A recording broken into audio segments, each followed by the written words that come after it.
think the most important thing to learn about periods would be that it's such a individualized thing and it's different for every single female. And then also what we were talking about before about how there's so much stigma around it, especially in school. And when you're during your growing and puberty stage, not a lot of people feel comfortable talking about it. And I think that's something we should change because just like every other bodily function, it's nothing we can help. And so why not face it and talk about it? For my elementary school, we learned about periods in fifth grade, but I got my period before fifth grade. So all of the knowledge I had came from my mom and the internet. I was super curious when I was little, so I would just Google a ton of things. But my mom was like the first person to kind of inform me about it. But I know there's millions of people out there that don't have a parent that could tell them about this stuff. So I definitely think it's important to learn about it way before fifth grade for sure. I think I'm most interested in talking about it because everyone's experience with periods are so much different. It's very individualized. For me personally, I lost my period due to an eating disorder for 4 years straight. So I feel like I give a unique perspective, and I know there's a ton of girls out there that have stories like mine that just aren't shared in the media and aren't talked about at all. To gain my period back, I worked out healthily, ate healthy foods, tried to be less stressed, and honestly just gave it time.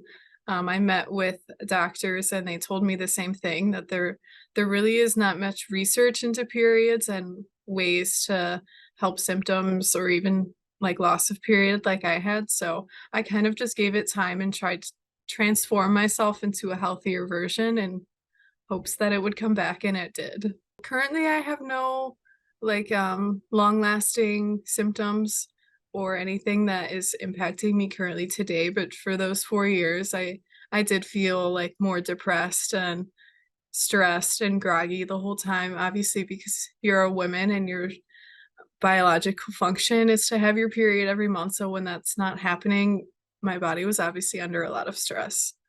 I try to always be open about my situation, especially with males, because I know a lot of guys, especially if they didn't grow up around a lot of females, don't have these conversations. Oh, we're just gonna have to plug it up. I found this and this. All right, what's going on here? Nathan's Data's on her period for the first time, and she's bleeding everywhere. Oh, disgusting. I mean, congratulations, man. She's bleeding to death. Oh my god, my stomach hurts. She's having contractions. Oh no. 911?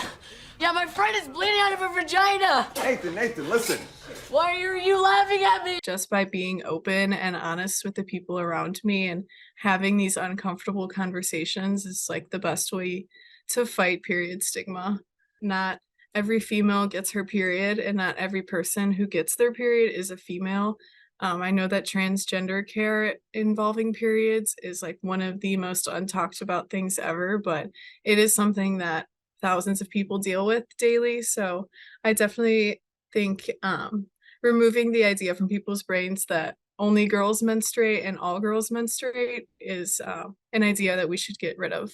Let's say I have a daughter in the future, I would want her to be fully confident with her body and be able to tell her friends and family about her period and classmates and be knowledgeable about how it looks and feels different for everybody.